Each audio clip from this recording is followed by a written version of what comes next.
ꯁꯩꯇꯖꯨꯛꯇ ꯕ꯭ꯔꯤꯟꯗꯥ ꯁꯇꯤ ꯀꯧꯕꯤ ꯙꯔꯃꯅꯤꯇꯤ ꯐꯖꯕꯤ ꯅꯨꯄꯤ ꯑꯃꯈꯛ ꯄꯣꯛꯈꯤ꯫ ꯁꯇꯤ ꯑꯁꯤ ꯁꯪꯈꯁꯨꯔ ꯀꯧꯕ ꯍꯤꯡꯆꯥꯕ ꯑꯃꯒꯤ ꯂꯣꯏꯅꯕꯤ ꯑꯣꯏꯔꯝꯃꯤ꯫ ꯁꯪꯈꯁꯨꯔ ꯍꯥꯏꯔꯤꯕ ꯍꯤꯡꯆꯥꯕꯁꯤꯗꯤ ꯀꯟ ꯊꯧꯕꯗ ꯃꯄꯥ ꯂꯩꯔꯝꯗꯦ꯫ ꯂꯥꯏ ꯃꯌꯥꯝꯕꯨꯁꯨ ꯃꯍꯥꯛꯅ ꯊꯤꯅ ꯂꯥꯛꯅꯔꯝꯃꯤ꯫ ꯂꯥꯌꯥꯝꯕꯨ ꯖꯣꯏ ꯇꯧꯔꯝꯃꯤ꯫ ꯂꯥꯏ ꯀꯣꯇꯤ 38ꯕꯨ ꯅꯝꯊꯔꯒ ꯊꯝꯂꯝꯃꯤ꯫ ꯕ꯭ꯔꯤꯟꯗꯥ ꯁꯇꯤꯅ ꯁꯇꯤꯒꯤ ꯙꯔꯃ ꯀꯥꯏꯗꯕꯅ ꯃꯄꯨꯔꯣꯏꯕꯅ ꯂꯥꯌꯥꯝꯕꯨ ꯉꯝꯕꯅꯤ ꯍꯥꯏꯕꯁꯤ ꯂꯥꯏ ꯃꯌꯥꯝꯅ ꯈꯪꯂꯝꯃꯤ꯫ ꯃꯔꯝ ꯑꯁꯤꯅ ꯂꯥꯌꯥꯝꯁꯤꯡꯅ ꯀꯤꯕꯗꯒꯤ ꯕ꯭ꯔꯍ꯭ꯃꯥꯒꯤ ꯃꯅꯥꯛꯇ ꯆꯠꯂꯝꯃꯤ꯫ ꯕ꯭ꯔꯍ꯭ꯃꯥꯒꯤ ꯆꯔꯟꯗ ꯈꯨꯔꯨꯝꯂꯒ ꯍꯪꯒꯠꯆꯩ, ꯄ꯭ꯔꯚꯨ, ꯁꯪꯈꯁꯨꯔ ꯍꯥꯏꯔꯤꯕ ꯍꯤꯡꯆꯥꯕ ꯑꯁꯤꯕꯨ ꯍꯥꯠꯄꯤꯌꯨ꯫ ꯂꯥꯏ ꯃꯌꯥꯝꯕꯨ ꯃꯍꯥꯛꯅ ꯑꯣꯠ ꯅꯩꯕꯁꯤꯗ ꯈꯥꯡꯕ ꯉꯝꯅꯗ꯭ꯔꯦ꯫ ꯏꯕꯨꯡꯉꯣꯅ ꯊꯧꯖꯥꯟꯕꯤꯌꯨ ꯍꯥꯏꯅ ꯍꯟꯅ ꯍꯟꯅ ꯍꯥꯏꯖꯔꯝꯃꯤ꯫ ꯂꯥꯌꯥꯝꯒꯤ ꯃꯄꯥꯎ ꯇꯥꯕꯗ ꯕ꯭ꯔꯍ꯭ꯃꯥꯅ ꯙ꯭ꯌꯥꯟ ꯇꯧꯔꯒ ꯌꯦꯡꯉꯤ꯫ ꯁꯪꯈꯁꯨꯔ ꯍꯥꯠꯅꯕꯒꯤꯗꯃꯛ ꯂꯥꯌꯥꯝꯅ ꯕ꯭ꯔꯍ꯭ꯃꯥꯕꯨ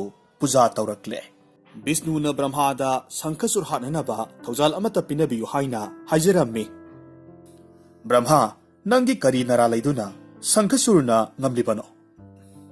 ꯕꯤꯁꯅꯨꯒꯤ ꯃꯄꯥꯎ ꯇꯥꯕꯗ ꯕ꯭ꯔꯍ꯭ꯃꯥꯅ ꯍꯪꯒꯠꯆꯩ, ꯄ꯭ꯔꯚꯨ, ꯁꯪꯈꯁꯨꯔ ꯍꯥꯏꯔꯤꯕ ꯍꯤꯡꯆꯥꯕ ꯑꯁꯤꯅ ꯂꯥꯏ ꯀꯣꯇꯤ 38ꯕꯨ ꯑꯣꯠꯄꯤ ꯅꯩꯕꯤꯕ ꯉꯝꯕꯒꯤ ꯃꯔꯝꯗꯤ ꯃꯥꯒꯤ ꯅꯨꯄꯤꯁꯤ ꯁꯇꯤ ꯑꯣꯏꯕ ꯃꯔꯝꯅ ꯃꯌꯥꯝꯗꯒꯤ ꯃꯄꯨꯔꯣꯏꯕꯅ ꯍꯦꯟꯗꯨꯅ ꯑꯣꯠ ꯅꯩꯕ ꯉꯝꯂꯤꯕꯅꯤ꯫ ꯃꯥꯒꯤ ꯕ꯭ꯔꯤꯟꯗꯥꯗꯦꯕꯤ ꯀꯧꯕꯤ ꯅꯨꯄꯤꯁꯦ ꯖꯒꯠꯇ ꯃꯥꯒꯨꯝꯅ ꯃꯄꯨꯔꯣꯏꯕ ꯅꯤꯡꯕ ꯁꯇꯤ ꯙꯔꯃ ꯉꯥꯛꯄꯤ ꯑꯃꯠꯇ ꯂꯩꯇꯦ꯫ ꯃꯥꯕꯨ ꯁꯇꯤ ꯙꯔꯃꯗꯒꯤ ꯀꯥꯏꯍꯟꯕ ꯇꯥꯔꯒꯗꯤ ꯁꯪꯈꯁꯨꯔꯕꯨ ꯍꯥꯠꯄ ꯉꯝꯅꯤ꯫ ꯕ꯭ꯔꯍ꯭ꯃꯥꯒꯤ ꯋꯥꯗꯨ ꯇꯥꯕꯗ ꯕꯤꯁꯅꯨꯅ ꯍꯥꯏꯔꯝꯃꯤ, ꯕ꯭ꯔꯍ꯭ꯃꯥ, ꯅꯪꯁꯨ ꯌꯨꯝꯗ ꯍꯜꯂꯣ, ꯑꯩꯁꯨ ꯍꯜꯂꯒꯦ꯫ ꯑꯁꯨꯝꯅ ꯂꯥꯏꯁꯤꯡꯅ ꯃꯌꯨꯝ ꯃꯌꯨꯝꯗ ꯍꯟꯅꯈ꯭ꯔꯦ꯫ ꯑꯁꯨꯝꯅ ꯕꯤꯁꯅꯨꯅ ꯈꯜꯂꯝꯃꯤ, ꯕ꯭ꯔꯤꯟꯗꯥ ꯁꯇꯤꯒꯤ ꯙꯔꯃ ꯊꯨꯒꯥꯏꯅꯕꯒꯤꯗꯃꯛ ꯁꯪꯈꯁꯨꯔꯒꯤ ꯂꯩꯕꯥꯛꯇ ꯆꯠꯇꯕ ꯌꯥꯗ꯭ꯔꯦ꯫ ꯃꯔꯝ ꯑꯁꯤꯗꯒꯤ ꯃꯍꯥꯛ ꯆꯠꯅꯕꯒꯤꯗꯃꯛ ꯁꯦꯝ ꯁꯥꯔꯝꯃꯤ꯫ ꯕꯤꯁꯅꯨꯅ ꯕ꯭ꯔꯍ꯭ꯃꯥꯕꯨ ꯒꯔꯨꯔ ꯇꯣꯡꯂꯒ ꯁꯪꯈꯁꯨꯔꯒꯤ ꯂꯩꯕꯥꯛ ꯌꯧꯅ ꯄꯨꯔꯛꯂꯦ꯫ ꯕꯤꯁꯅꯨꯅ ꯕ꯭ꯔꯤꯟꯗꯥꯕꯨ ꯁꯇꯤ ꯙꯔꯃ ꯀꯥꯏꯍꯜꯂꯒꯦ ꯍꯥꯏꯗꯨꯅ ꯁꯪꯈꯁꯨꯔꯒꯤ ꯁꯛꯇꯝ ꯂꯧꯔꯛꯂꯦ꯫ ꯕ꯭ꯔꯤꯟꯗꯥ ꯁꯇꯤꯒꯤ ꯃꯅꯥꯛꯇ ꯕꯤꯁꯅꯨꯅ ꯁꯪꯈꯁꯨꯔꯒꯤ ꯃꯑꯣꯡꯗ ꯂꯦꯡꯁꯤꯜꯂꯛꯂꯦ꯫ ꯕ꯭ꯔꯤꯟꯗꯥ ꯁꯇꯤꯅ ꯃꯄꯨꯔꯣꯏꯕ ꯍꯜꯂꯛꯂꯦ ꯍꯥꯏꯗꯨꯅ ꯑꯁꯦꯡꯕ ꯏꯁꯤꯡꯅ ꯈꯨꯌꯥ ꯁꯦꯡꯂꯝꯃꯤ꯫ ꯙꯨꯞ ꯊꯥꯎꯃꯩ ꯀꯠꯇꯨꯅ ꯃꯄꯨꯔꯣꯏꯕꯕꯨ ꯈꯨꯔꯨꯝꯖꯔꯝꯃꯤ꯫ ꯄꯥꯅꯥ ꯈꯨꯗꯞ ꯂꯥꯟꯁꯤꯜꯂꯤ, ꯆꯟꯗꯣꯜ ꯃꯈꯜ ꯁꯨꯅ ꯆꯥꯏꯖꯔꯝꯃꯤ꯫ ꯃꯄꯨꯔꯣꯏꯕꯕꯨ ꯊꯧꯒꯜ ꯇꯧꯖꯔꯝꯃꯤ꯫ ꯕ꯭ꯔꯤꯟꯗꯥ ꯁꯇꯤꯅ ꯁꯅꯥꯒꯤ ꯀꯥꯡꯊꯣꯜ ꯃꯊꯛꯇ ꯕꯤꯁꯅꯨꯕꯨ ꯃꯄꯨꯔꯣꯏꯕꯅꯤ ꯈꯟꯗꯨꯅ ꯑꯍꯤꯡ ꯅꯣꯡꯌꯥꯏ ꯆꯨꯞꯄ ꯍꯔꯥꯎ ꯅꯨꯡꯉꯥꯏꯅ ꯂꯥꯛꯅ ꯐꯥꯅꯗꯨꯅ ꯁꯥꯟꯅꯃꯤꯟꯅꯔꯝꯃꯤ꯫ ꯑꯁꯨꯝ ꯇꯧꯅ ꯅꯣꯡ ꯉꯥꯟꯈꯤꯕ ꯈꯪꯍꯧꯗꯦ꯫ ꯑꯍꯤꯡꯗꯨ ꯍꯧꯈ꯭ꯔꯦ꯫ ꯕꯤꯁꯅꯨꯅ ꯃꯍꯧꯁꯥꯒꯤ ꯃꯁꯥꯒꯤ ꯁꯛꯇꯝꯗ ꯍꯟꯖꯤꯜꯂꯛꯂꯝꯃꯤ꯫ ꯑꯗꯨꯒ ꯕ꯭ꯔꯤꯟꯗꯥ ꯁꯇꯤꯗ ꯁꯪꯈꯁꯨꯔ ꯅꯠꯇꯦ ꯍꯥꯏꯕꯁꯤ ꯈꯪꯍꯜꯂꯝꯃꯤ꯫ ꯕ꯭ꯔꯤꯟꯗꯥ ꯁꯇꯤꯅ ꯃꯥꯒꯤ ꯁꯇꯤ ꯙꯔꯃ ꯀꯥꯏꯔꯦ ꯍꯥꯏꯕꯁꯤ ꯈꯪꯂꯕꯗ ꯃꯃꯤꯠꯇ ꯃꯄꯤ ꯇꯥꯅ ꯀꯞꯂꯝꯃꯤ꯫ ꯃꯤꯅꯝꯗꯨꯅ ꯕ꯭ꯔꯤꯟꯗꯥ ꯑꯩꯕꯨ ꯁꯇꯤ ꯙꯔꯃ ꯊꯨꯒꯥꯏꯕꯒꯤꯗꯃꯛ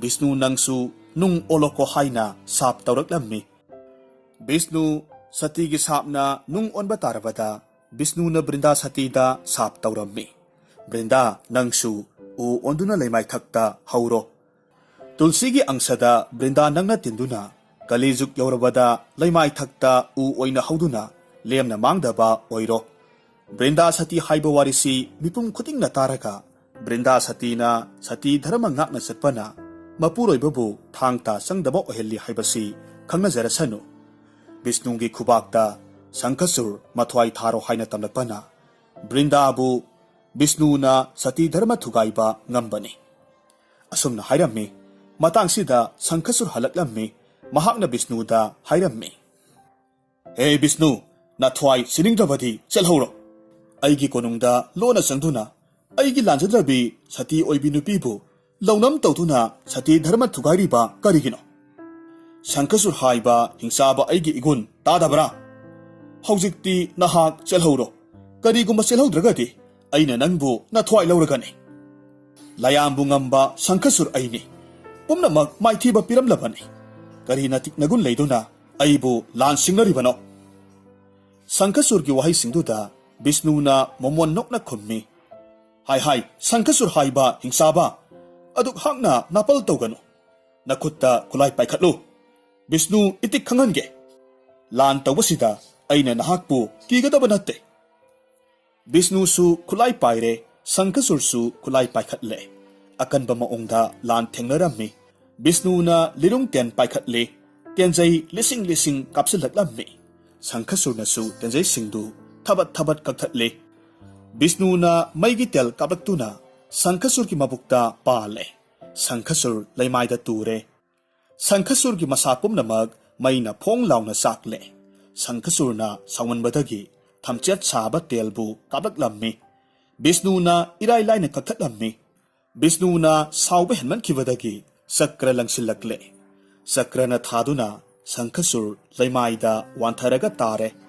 gyan taraklabada Sangkhasurna laina yengi mamangda yuthaksama sauba nung amakhak taraga leiba ure Bisnubu hatke haiduna nungdu thangatlammi Sangkhasurna hulaklammi nung aduna Bisnu ki mathabakta panbadagi Bisnu thak thak nikladuna laimaida tuthakre Bisnuna gyan tadana turaga leiba ubaduda lai mayamna kumay yinglambadagi hingsabagi makhubakta layam pumnamak mangba tare haiduna wa hainaraklammi mataududa garuruna laurakhi ho ibungo nangdi sanagi kangthol tarada yahiplibani karisu leitraba hingsabagi makhutta maithiba haunade masigi matung ngaihak leiragadi Bisnu gyan tarakle Bisnuna sakra pairaga amuk hanna lan taurakle mathangda Bisnuna padama haiba khulaidu pairaga amuk kaplaklammi Sangkhasur mapangal halaklabada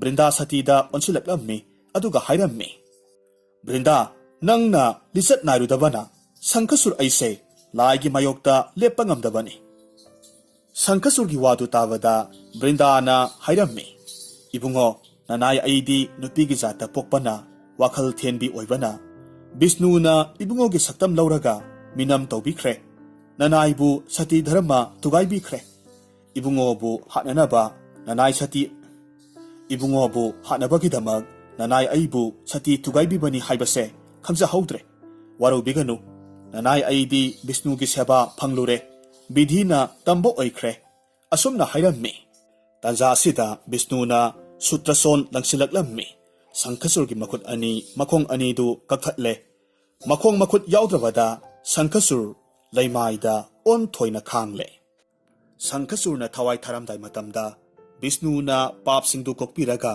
hairakhi Sangkhasur nanggi lisatna nangna wajabani layambu ot naikhiba mayamdugi papni nangna waribasi Bisnu gi wahai singdu tawada Sangkhasur mamit anida premgi ira chelaklammi aduga hangatcharammi ibungo gi saran aduna nanai gi ikok thak asida thangatpiyu asumna hairakhi Bisnuna sanbiraduna Sangkhasur hingsabagi makokta makhut anina nanthabirammi Sangkhasur nang waruganu hayeng kali haibazuk aduda Brindadi tulsi haibi udugi saktam lauraga Brinda sati haina khangnakhragani Bisnu aina sap tawkhrabani Bisnu aisu Brindagi sapna nung olagani nung olaba Bisnu aisi tulsi Brindagi makhongda leigani Sangkhasur nangna sangkha oina poklo nangonda hapa isingna bhakta rishi kayana tulsi Brindaga loinena aingonda ising hairaga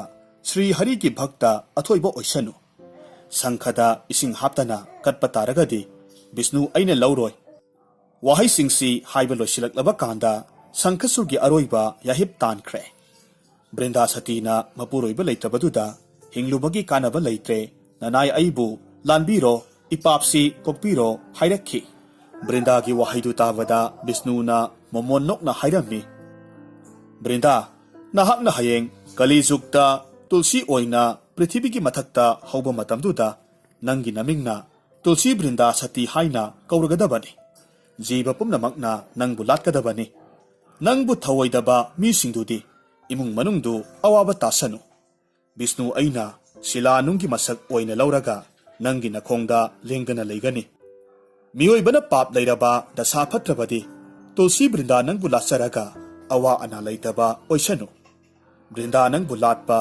Bisnu aigi asengba bhakta oisanu tulsi manjuri kanglabadi mi adu masa dhara pandaba oresanu asumna hairaga Bisnuna Brinda satida makutna sokpa matamdadi Brinda gi haksangdu khudakta tulsi maru onthokre tulsi maru du Mahadevana khungatlammi ꯑꯗꯨꯒ ꯃꯍꯥꯛꯀꯤ ꯖꯇꯥꯗ ꯌꯣꯝꯁꯤꯜꯂꯦ꯫ ꯃꯍꯥꯗꯦꯕꯅ ꯍꯥꯏꯔꯝꯃꯤ, ꯍꯌꯦꯡ ꯀꯂꯤ ꯍꯥꯏꯕ ꯖꯨꯛ ꯑꯗꯨꯗ ꯄ꯭ꯔꯤꯊꯤꯕꯤꯒꯤ ꯃꯊꯛꯇ ꯃꯍꯥꯗꯦꯕ ꯑꯩꯅ ꯃꯁꯤ ꯁꯣꯏꯗꯅꯃꯛ ꯊꯥꯒꯅꯤ ꯍꯥꯏꯔꯝꯃꯤ꯫ ꯃꯇꯧ ꯑꯁꯨꯝꯅ ꯋꯥꯁꯛꯈ꯭ꯔꯦ꯫ ꯀꯂꯤ ꯖꯨꯛ ꯌꯧꯔꯕꯗ ꯃꯍꯥꯗꯦꯕꯅ ꯊꯥꯒꯅꯤ ꯍꯥꯏꯕ ꯀꯥꯎꯊꯣꯛꯈꯤꯕꯗꯒꯤ ꯃꯥꯗꯤ ꯑꯗꯨꯃꯛ ꯂꯩꯊꯣꯛꯂꯨꯔꯦ꯫ ꯃꯍꯥꯗꯦꯕꯒꯤ ꯖꯇꯥꯗꯨ ꯁꯥꯕꯅ ꯃꯩ ꯍꯧꯔꯛꯂꯕꯗ ꯅꯤꯡꯁꯤꯡꯂꯛꯇꯨꯅ ꯖꯇꯥꯗꯒꯤ ꯇꯨꯜꯁꯤ ꯃꯔꯨꯗꯨ ꯄ꯭ꯔꯤꯊꯤꯕꯤꯒꯤ ꯂꯩꯃꯥꯏꯊꯛꯇ ꯊꯥꯔꯝꯃꯤ꯫ ꯑꯁꯤ ꯊꯣꯡ ꯊꯤꯡꯕ ꯑꯆꯪ ꯊꯣꯡ ꯍꯥꯡꯕ ꯅꯨꯃꯤꯠꯇ ꯃꯨꯔꯇꯤꯒꯤ ꯃꯊꯛꯇ ꯊꯥꯈꯤꯕ ꯑꯣꯏꯕꯅ ꯃꯔꯨꯗꯨ ꯈꯨꯗꯛꯇ ꯎ ꯄꯥꯝꯕꯤ ꯑꯣꯏꯅ ꯍꯧꯔꯛꯂꯦ꯫ ꯃꯗꯨ ꯎꯕꯗ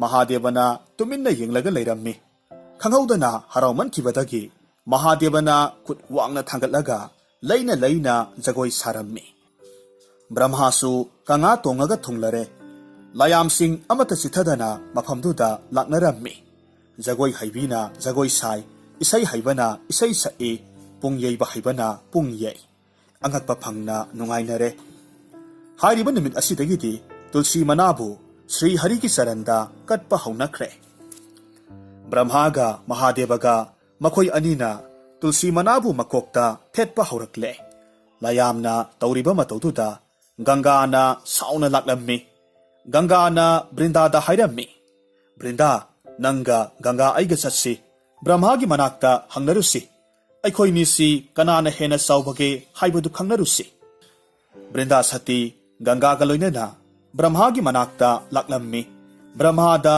ꯀꯅꯥꯅ ꯍꯦꯟꯅ ꯆꯥꯎꯕꯒꯦ, ꯀꯅꯥꯅ ꯍꯦꯟꯅ ꯁꯇꯤ ꯑꯣꯏꯕꯒꯦ ꯍꯥꯏꯅ ꯒꯪꯒꯥꯅ ꯍꯪꯉꯤ꯫ ꯒꯪꯒꯥꯒꯤ ꯋꯥꯍꯩꯁꯤꯡꯗꯨꯗ ꯕ꯭ꯔꯍ꯭ꯃꯥꯅ ꯍꯥꯏꯔꯛꯏ, ꯒꯪꯒꯥ, ꯅꯪꯅ ꯁꯥꯎꯔꯤꯕꯗꯨꯗꯤ ꯂꯥꯜꯂꯤ꯫ ꯕ꯭ꯔꯤꯟꯗꯥ ꯁꯇꯤꯗꯤ ꯇꯨꯜꯁꯤꯒ ꯆꯞ ꯃꯥꯟꯅꯔꯕꯅꯤ, ꯕꯤꯁꯅꯨꯒꯤ ꯍꯛꯆꯥꯡ ꯇꯪꯈꯥꯏꯅꯤ꯫ ꯅꯪꯗꯤ ꯕ꯭ꯔꯤꯟꯗꯥ ꯁꯇꯤꯕꯨ ꯁꯦꯡꯉꯨ꯫ ꯕ꯭ꯔꯤꯟꯗꯥ ꯂꯩꯕ ꯃꯐꯝꯗ ꯕ꯭ꯔꯍ꯭ꯃꯥ, ꯕꯤꯁꯅꯨ, ꯃꯍꯥꯗꯦꯕ ꯄꯨꯝꯅꯃꯛ ꯂꯦꯡꯗꯅ ꯂꯩꯔꯒꯗꯕꯅꯤ꯫ ꯇꯨꯜꯁꯤ ꯕ꯭ꯔꯤꯟꯗꯥ ꯁꯇꯤ ꯍꯥꯏꯅ ꯃꯤꯒꯧꯅꯔꯒꯗꯕꯅꯤ꯫ ꯇꯨꯜꯁꯤꯕꯨ ꯊꯃꯣꯏ ꯁꯦꯡꯅ ꯄꯨꯖꯥ ꯀꯠꯆꯔꯕ ꯃꯤꯗꯣ ꯂꯥꯏ ꯐꯥꯎꯕꯅ ꯂꯥꯛꯅꯕ ꯉꯝꯂꯣꯏ꯫ ꯅꯨꯄꯤꯅ ꯇꯨꯜꯁꯤꯕꯨ ꯄꯨꯖꯥ ꯀꯠꯆꯔꯕꯗꯤ ꯃꯄꯨꯔꯣꯏꯕ ꯑꯋꯥꯕ ꯅꯪꯂꯣꯏ꯫ ꯇꯤꯔꯊ ꯀꯣꯇꯤ ꯀꯣꯇꯤꯅ ꯕ꯭ꯔꯤꯟꯗꯥ ꯁꯇꯤꯒꯤ ꯃꯈꯣꯡꯗ ꯇꯤꯜꯂꯒ ꯂꯩꯔꯤꯕꯅꯤ꯫ ꯒꯪꯒꯥ, ꯅꯪꯅ ꯇꯨꯜꯁꯤꯕꯨ, ꯕ꯭ꯔꯤꯟꯗꯥ ꯁꯇꯤꯕꯨ ꯊꯧꯒꯜꯖꯧ꯫ ꯑꯁꯨꯝꯅ ꯕ꯭ꯔꯍ꯭ꯃꯥꯅ ꯍꯥꯏꯕꯤꯔꯝꯃꯤ꯫ ꯚ꯭ꯌꯥꯁ ꯃꯨꯅꯤꯅ ꯇꯨꯜꯁꯤꯕꯨ ꯂꯥꯠꯆꯕꯅ ꯁ꯭ꯔꯤ ꯍꯔꯤꯒꯤ ꯆꯔꯟ ꯐꯪꯖꯈꯤ꯫ శ్రీ కృష్ణ ꯑꯩꯕꯨ ꯄꯨꯖꯥ ꯀꯠꯄ ꯃꯇꯝꯗ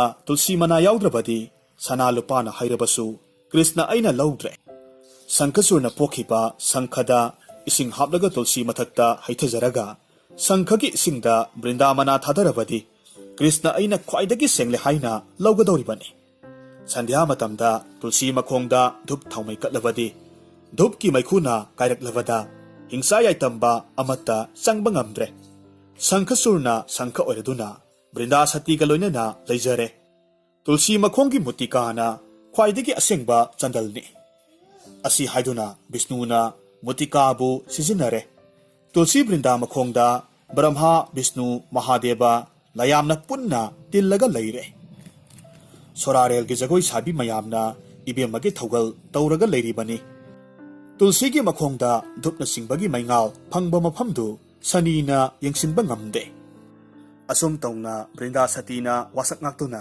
తులసి ꯕ꯭ꯔꯤꯟꯗꯥ ꯑꯣꯏꯈꯤ꯫ ꯅꯨꯄꯤ ꯑꯣꯏꯕꯤꯁꯤꯡꯅ ꯁꯇꯤꯒꯤ ꯋꯥꯈꯜ ꯂꯩꯒꯗꯕꯅꯤ꯫ ꯂꯥꯏ ꯀꯣꯇꯤ ꯀꯣꯇꯤꯁꯤꯡꯅ ꯍꯥꯠꯀꯦ ꯍꯥꯏꯅ ꯁꯦꯟꯅꯔꯕꯁꯨ ꯅꯨꯄꯤ ꯑꯣꯏꯕꯤꯁꯤꯡꯅ ꯃꯄꯨꯔꯣꯏꯕꯕꯨ ꯅꯤꯡꯖꯕ ꯇꯥꯔꯒꯗꯤ ꯂꯥꯏ ꯇꯤꯟꯅ ꯍꯤꯡꯁꯥ ꯌꯥꯏꯇꯝꯕꯁꯤꯡꯅ ꯌꯦꯡꯁꯤꯟꯕ ꯉꯝꯂꯣꯏ ꯍꯥꯏꯅ శ్రీ హరిꯅ ꯂꯥꯌꯥꯝꯁꯤꯡꯗ ꯇꯥꯛꯄꯤꯈꯤ꯫ ꯂꯥꯌꯥꯝꯅ తులసి ꯕ꯭ꯔꯤꯟꯗꯥꯕꯨ ꯅꯨꯄꯤꯒꯤ ꯊꯥꯛꯇ ꯄꯣꯛꯄ ꯇꯥꯔꯒꯁꯨ ꯂꯥꯏꯕꯛ ꯐꯩꯗ ꯍꯥꯏꯅ ꯄꯨꯖꯥ ꯀꯠꯆꯈꯤ꯫ ꯃꯤꯑꯣꯏꯕꯒꯤ ꯈ꯭ꯋꯥꯏꯗꯒꯤ ꯃꯔꯨ ꯑꯣꯏꯕ ꯂꯤꯆꯠꯇꯤ ꯙꯔꯃ ꯅꯤꯇꯤ ꯀꯥꯏꯗꯕ, ꯏꯁꯣꯔꯕꯨ ꯅꯤꯡꯖꯕ, ꯃꯤꯒꯤ ꯃꯥꯡꯗꯅꯕ ꯈꯟꯕ, ꯃꯁꯤꯅ ꯃꯁꯥꯒꯤ ꯃꯤꯡꯆꯠ ꯑꯃꯗꯤ ꯂꯦꯡꯗꯕ ꯈꯨꯕꯝ ꯐꯪꯖꯒꯗꯧꯔꯤꯕꯅꯤ꯫ ꯁꯪꯁꯥꯔ ꯑꯁꯤꯗ ꯅꯨꯄꯥ ꯐꯠꯇ꯭ꯔꯕꯗꯤ ꯌꯨꯝ ꯑꯃ ꯄꯥꯟꯕꯒꯤ ꯀꯥꯟꯅꯔꯣꯏ꯫ ꯅꯨꯄꯤꯗꯤ ꯂꯛꯁꯃꯤꯒꯤ ꯃꯁꯛꯅꯤ꯫ ꯅꯨꯄꯤꯅ ꯂꯝꯆꯠ ꯐꯖꯗ꯭ꯔꯕ, ꯏꯁꯣꯔꯕꯨ ꯅꯤꯡꯗ꯭ꯔꯒꯗꯤ ꯃꯄꯨꯔꯣꯏꯕꯗꯨ ꯑꯋꯥꯕ ꯇꯥꯒꯅꯤ, ꯃꯤꯒꯤ ꯃꯤꯈꯥ ꯄꯣꯟꯒꯅꯤ꯫ ꯑꯁꯨꯝꯅ ꯂꯛꯁꯃꯤꯒꯤ ꯆꯔꯤꯇꯗ ꯍꯥꯏꯔꯤꯕꯅꯤ꯫ ꯅꯨꯄꯤꯅ ꯃꯄꯨꯔꯣꯏꯕ ꯃꯆꯥꯕꯨ ꯃꯤꯔꯥꯏꯗ꯭ꯔꯕꯗꯤ ꯂꯥꯏ ꯐꯠꯇꯕꯁꯤꯡꯅ ꯌꯦꯡꯁꯤꯟꯕ ꯉꯝꯗꯦ ꯍꯥꯏꯅꯁꯨ ꯍꯥꯏꯅꯩ꯫ ꯅꯨꯄꯤ ꯑꯣꯏꯕꯤꯁꯤꯡꯅ ꯙꯔꯃ ꯅꯤꯇꯤ ꯐꯖꯕꯤ, ꯂꯥꯏꯕꯨ ꯊꯥꯖꯕꯤ, ꯃꯄꯨꯔꯣꯏꯕ ꯅꯤꯡꯕꯤ, ꯃꯄꯨꯔꯣꯏꯕꯕꯨ ꯅꯤꯡꯊꯤꯅ ꯁꯦꯕꯥ ꯇꯧꯕꯤ, ꯍꯥꯏꯕ ꯏꯟꯕꯤ ꯑꯣꯏꯒꯗꯕꯅꯤ ꯍꯥꯏꯅ ꯇꯥꯛꯄꯤꯔꯤ꯫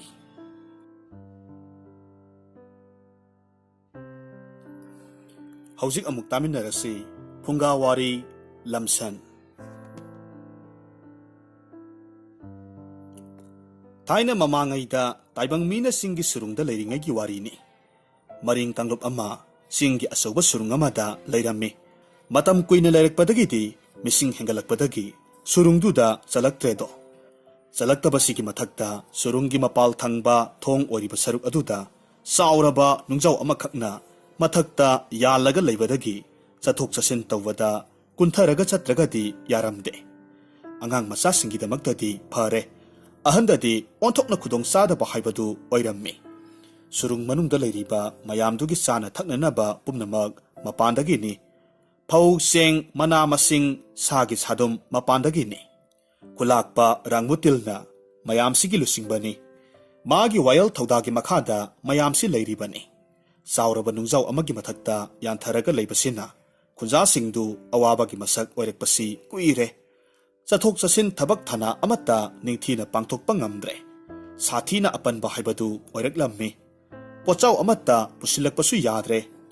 ꯁꯟ ꯅꯨꯡ ꯍꯣꯏꯖꯤꯟꯕ, ꯑꯍꯤꯡ ꯌꯥꯔꯦꯛꯍꯟꯕꯁꯨ ꯉꯝꯗ꯭ꯔꯦ. ꯃꯤ ꯃꯌꯥꯝ ꯆꯪꯗꯨꯅ ꯂꯧꯊꯣꯛꯅꯕ ꯐꯅ ꯀꯟꯅ ꯍꯣꯠꯅꯩ.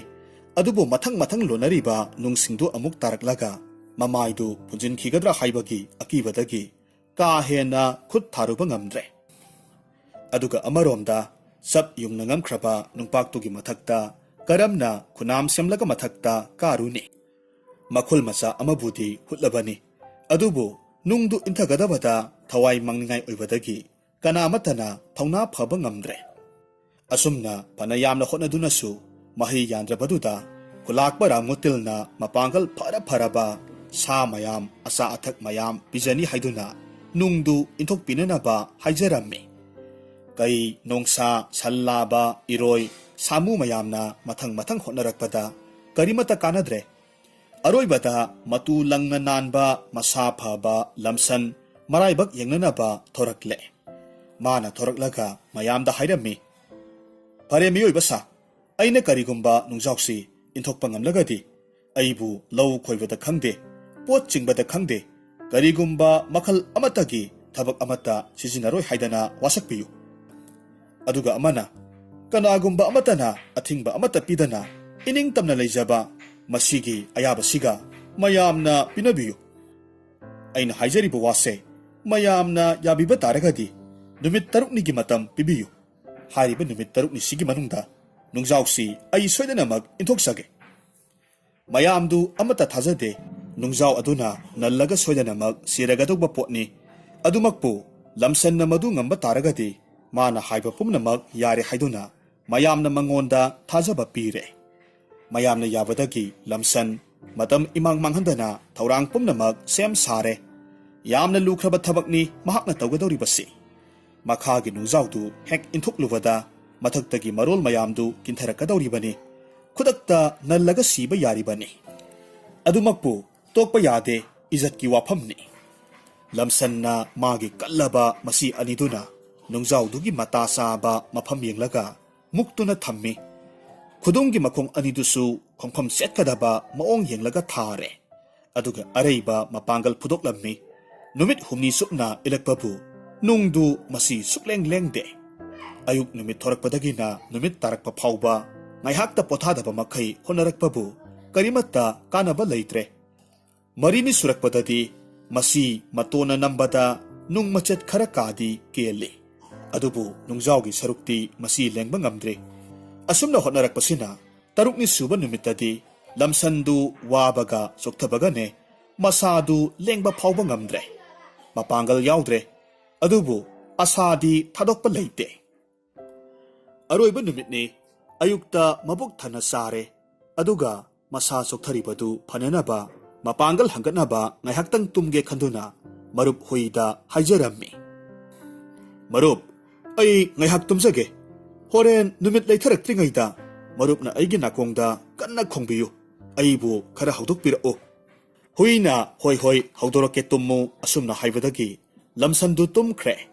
ꯍꯨꯏꯗꯨꯁꯨ ꯑꯇꯟꯕ ꯍꯨꯏ ꯑꯣꯏꯔꯝꯕꯗꯒꯤ ꯉꯥꯏꯍꯥꯛ ꯇꯨꯝꯕꯗꯒꯤ ꯃꯍꯥꯛꯅ ꯍꯧꯒꯠꯂꯛꯄ ꯀꯥꯟꯗꯗꯤ ꯅꯨꯡꯊꯤꯜ ꯐꯅ ꯌꯥꯝꯅ ꯑꯣꯏꯁꯤꯜꯂꯝꯂꯦ.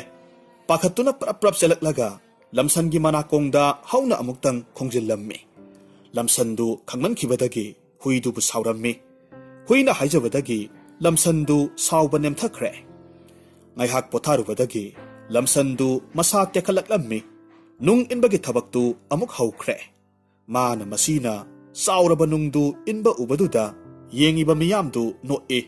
Oisu oireroidaba thabak asida tau sarise. Asumna mayamna hainei.